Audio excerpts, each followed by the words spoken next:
Hello, everybody. Got some cards here. All right, so I wanted to go over a few things about your gifts, our abilities, and just some information. Some information I want to impart with you with the cards and with my own knowledge. All right, so let's see where I want to go first. Let's talk about like the three main clairs. I don't know why there's not a claircognizant card, but it's not in here. So I don't know why. Maybe you just know things so they don't talk about it. Anyway, let's talk about clairvoyance first, okay? Clairvoyance is the inner sense of seeing.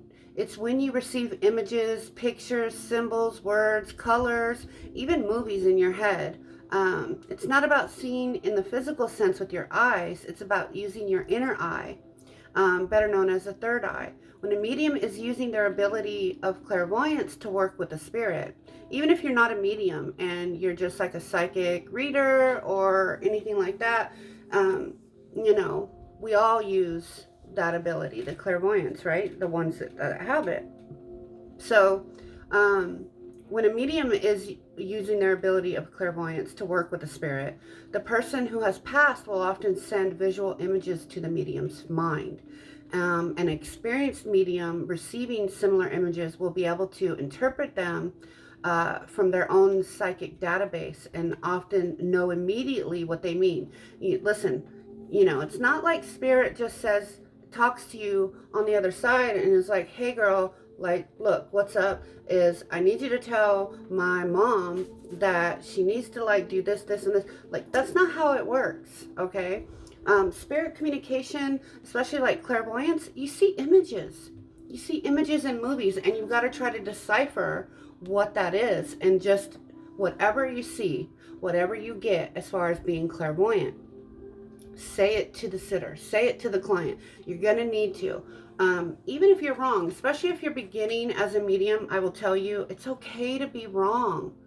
When we're wrong, we learn really how to connect to source, to our guides and higher self to get the messages that we actually, are getting.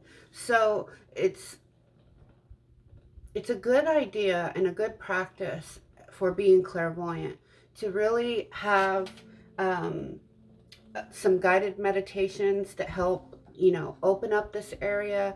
And sometimes you may feel overworked where you can close down this area a little bit. This is very important. It's 100% okay as a medium, as a psychic, just an intuitive. It's okay for you to shut down. Sometimes you just want to go to the store and enjoy your day at the mall without being bothered by spirit, and that is 100% okay. Never feel guilty about that. You can see yourself having an on and off switch. For me, I see this area as I just kind of like see my gifts going out like a wide net, and I just bring them into myself and I lock them in, kind of like with your chakras. I think that's on one of these cards here. No, it's not. But anyway, kind of like with my chakras, with the energy centers, as a Reiki master, I've learned to open them up, close them down, manipulate the energy for my chakras, right? So you can totally do that with your gifts too. You can open them up, you can shut them down when you don't want to deal with it. A great way to train and sharpen your clairvoyant ability is to listen to guided meditations using visualization techniques that take you on beautiful journeys in your mind's eye. Spending time outside and notice everything around you, whether it's the deep blueness of the sky or the calming greenness of the grass and trees.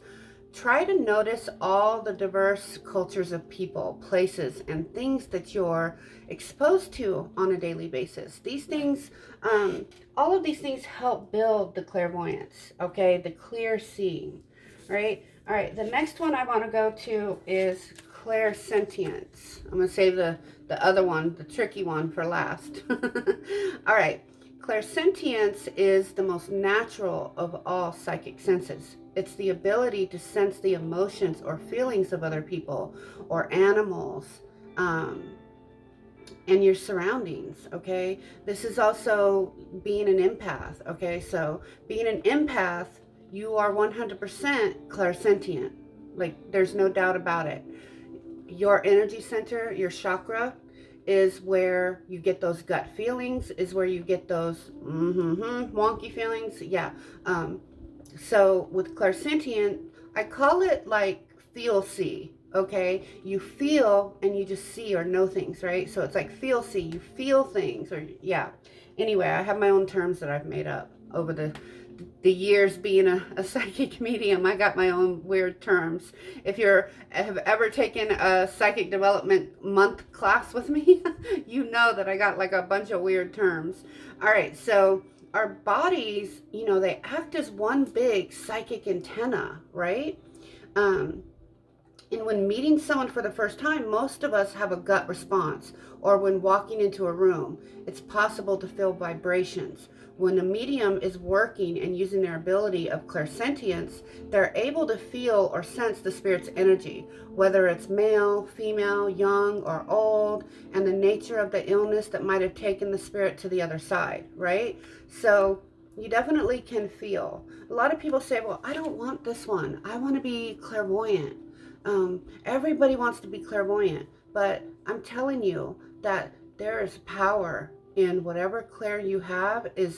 We all have a main clair, okay? Usually we have more than one, and we have one that is our main clair. I advise you to figure out what your main clair ability is and learn it, know it, understand it, master it. Because when you build the foundation of that clair, the house, the walls, the windows, everything comes into play after that.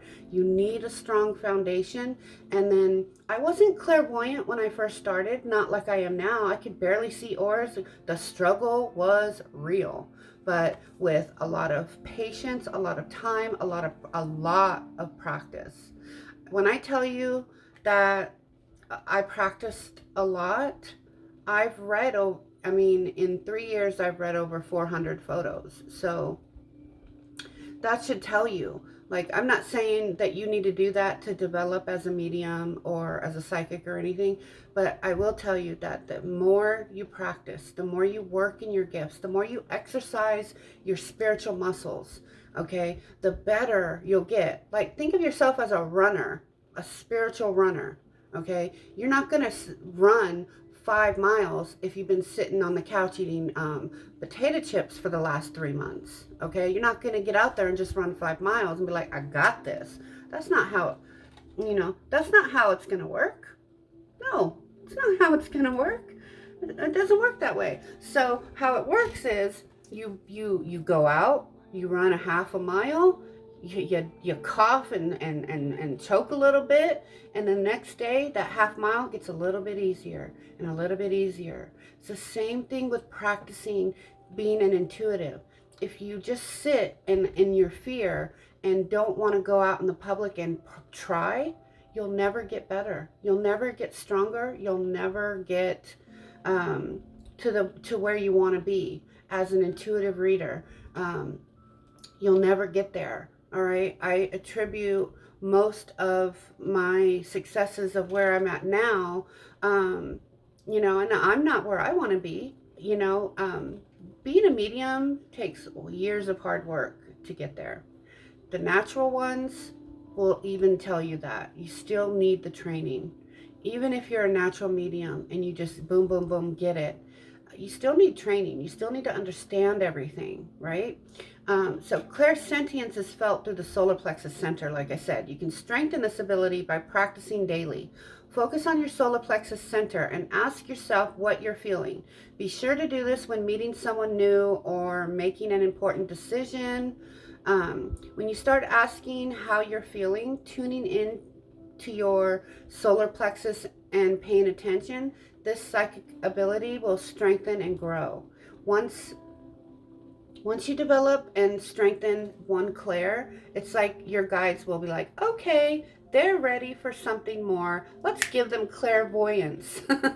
Let's let them see a little bit. Let's open that door. And the more work you do, the bigger that door opens, and boom, you're in the room of pure, I got this. Okay? Now, The next one that I want to talk about is what I feel is one of the hardest clairs to have, which is clairaudience, clear hearing. Have you ever heard your name being called when no one is actually there? Does a particular song or piece of music play in your head unexpectedly? Do you sometimes hear what others are thinking? These could be indicators you have the ability of clairaudience, okay? And the reason why this one is so difficult is because a lot of people that, are clairaudient they get misdiagnosed with schizophrenia. And a lot of people with deep abilities get misdiagnosed or diagnosed with bipolar, schizophrenia, like these type of things. And yes, there are people that do have schizophrenia. However, there are people that are just clairaudient and are hearing everything. So imagine if you're clairvoyant and you're seeing a million images, okay, flash before you, a million movies. Think of how that would be if you were clairaudient. You would hear a bunch of things all the time, right? You would hear your guides, you would hear. And a clairaudient person will always, so for like me, I will say, well, I see this or I feel that because I'm using my clairvoyant and my clairsentient abilities the most. Those are my two go-tos. For somebody that's clairaudient, they would say things like, well, I'm hearing da da da da da, I'm hearing this, oh, I hear this. I will say I'm not very clairaudient, nor do I want to be. I have heard my name called, but I know that that's just spirit because I'm a medium. And they have enough power to make me hear it in the physical world, okay? But this one, clairaudience, takes a lot of training and control so that you don't lose yourself, because you can lose yourself in any of these clairs. You can lose yourself, but I would say that the two most that you can lose yourself in would be clairaudience and clairvoyance, because you can see too much or you can hear too much and it could just make you fly too high and you could be in trouble. You always got to stay grounded with these gifts that you have.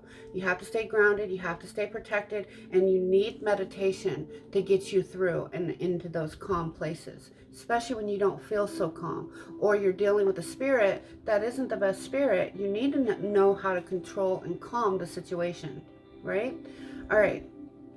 So clairaudience is the inner sense of hearing, the ability to hear names, dates, certain sayings, and yes, even songs and melodies. You may be receiving the information on a psychic or a mediumistic level. Some people hear objectively, which is outside themselves. Others hear subjectively, which is in their mind, right? As though hearing messages in their own voice. And that can be very difficult and hard, okay, to like deal with. On a mediumship level, when a medium is working with the ability of clairaudience, it can be very specific and quite remarkable to witness. I know somebody that's very clairaudient. She's very clairaudient, and it's shocking sometimes how good with the clairaudience that she is, right? The medium's inner hearing is so acute and receptive that they may verbalize everything they're being told by the spirit communicator. Next time you're outside, try this simple exercise. Relax, close your eyes, try to really listen to the sounds that are far off in the distance, be it traffic, children playing, birds singing, or just people talking. Use the power of thought to stretch your listening, and then focus your awareness on the sounds closest to you. Listen to all the sounds at once. This special exercise is meant to develop and strengthen your inner sense of hearing.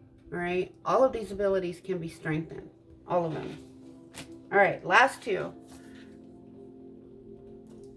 All right, let's talk about psychic touch. This is a good way to practice your gifts. All right, psychic touch, or you could also call it psychometry. Energy is everywhere. You radiate energy, leaving traces of your presence everywhere.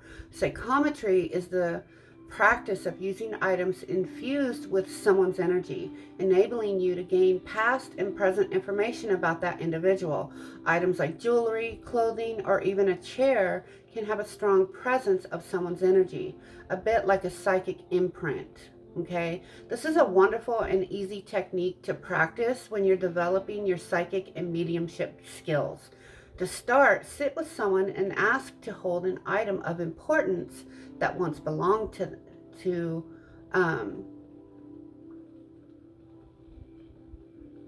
the person's loved one in spirit. Open your awareness and allow your consciousness to connect with the item, and then feel if the spirit loved one who owned the item will make their presence known. See if you get any impressions from it. So, like, I don't have anything with me, but so a good one is like keys, all right? Keys of somebody are a good one to practice. Grab your friend's keys, hold them, and see what emotions, because if they used them that day, if they just went out and drove and came home, grab the keys and see if you can pick up their emotions for that day. Pick up their thoughts for that day. See what you pick up. Keys are really good metal. They hold that energy very well. But as far as like a loved one, anything, I'm sure you've seen it on shows where mediums pick up a shirt or a sock or a hat and pick up impressions from it. You 100% can do this. It takes practice. Psychic touch, psychometry is something very real. So this is a wonderful and easy technique to practice when you're developing, like I said. When working with spirit, it's important to bring in evidence that can be validated to confirm the message you give. As you hold the item, see if you can sense the relationship of the spirit to the sitter. Perhaps you can sense that sense what they liked to do for a hobby or their career. Notice any physical details about the spirit that may come forward. Reach out to the spirit and see if you can connect with a name that's significant. When practicing with mediumship, don't be afraid to share every little detail of what you're receiving. You'll be surprised by the validation you may receive. You can also practice this technique with an object belonging to someone living. Okay, like I said. All right, the other one to help you develop your gifts more is the art of psychic journaling. Psychic information, as well as inspirational wisdom and guidance from spirit, can show up at any time or anywhere. When you're developing your spiritual abilities, it's a great practice to create your own psychic journal. It will not only chart your progress, but it will become a teaching manual in itself. You may have several journals in different places, so that no matter where you are, there'll always be one nearby for you to record those intuitive flashes. You know, you may get flashes, you may get impressions, you may hear something, you may feel something. All of those clair abilities coming into play, right? Keeping a journal can be invaluable, as you'll begin to notice how you're recognizing and differentiating I messed that up, but psychic or mediumistic information from your own thoughts.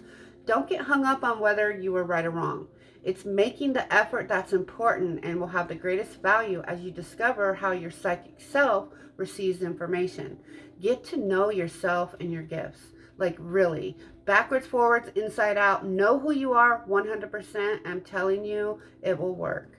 Now, I will say that for people that are practicing, if you live in your fear and don't do anything publicly, you'll never get better. I had a lot of fear in the beginning to grow my gifts and to reach out and help others. I knew I needed to actually talk to people and be public, which is something I don't really like to do. I don't really like to be on camera, to be honest. However, I do want to help people, okay? So, psychic journaling is also a good tool in the beginning, because there's a card in here, but I don't have it. But there's a card about symbols and tools. When you're developing as a psychic or a psychic medium, you're going to have like a symbol book in your head, that you can write down if you want. I haven't, but so I'll give you an example. So when I'm talking to spirit and I'm communicating, and let's say I'm about to do a reading for a client, and I'm meditating, I'm getting in that space, I'm doing some automatic writing because I always do that. So I'm sitting here doing that, and the symbol, the spirit comes through, and I see this symbol in my head. Okay, I see that. That immediately tells me, because that's one of my symbols from spirit, is that they pass suddenly, unexpectedly. All right, my name is Crystal. So whenever I see my name in my head, I see Crystal with a big C. That's my symbol and sign that they probably passed from Cancer, or something like Cancer, something like that. So you'll begin to build this up. Okay, so psychic journaling is really good to keep a tabs on your progress and your growth. It's very good. I did it in the beginning, the first like year and a half. I psychic journaled. I was very diligent until like I really felt like I could take the training wheels off and just go with it. But I didn't rush my psychic development. And I encourage anybody to not rush your psychic development. Not rush who you are just for another purpose. If you're doing this just to make money, don't. Because I will tell you that the money isn't what it's about. It's about healing. It's about helping. It's about giving to others something that you have a gift within that you can give to someone else. Right? All right, so I feel like I'm rambling because I'm making a bunch of videos this morning. So if you have any questions, let me know. If this video interests you and you want to develop more psychically, I do have psychic development classes. Please message me, reach out for details. They're online paid classes every 2 weeks starting on March 6th. And there is homework, there is work. So if you want to be committed to that, to your own development and growth.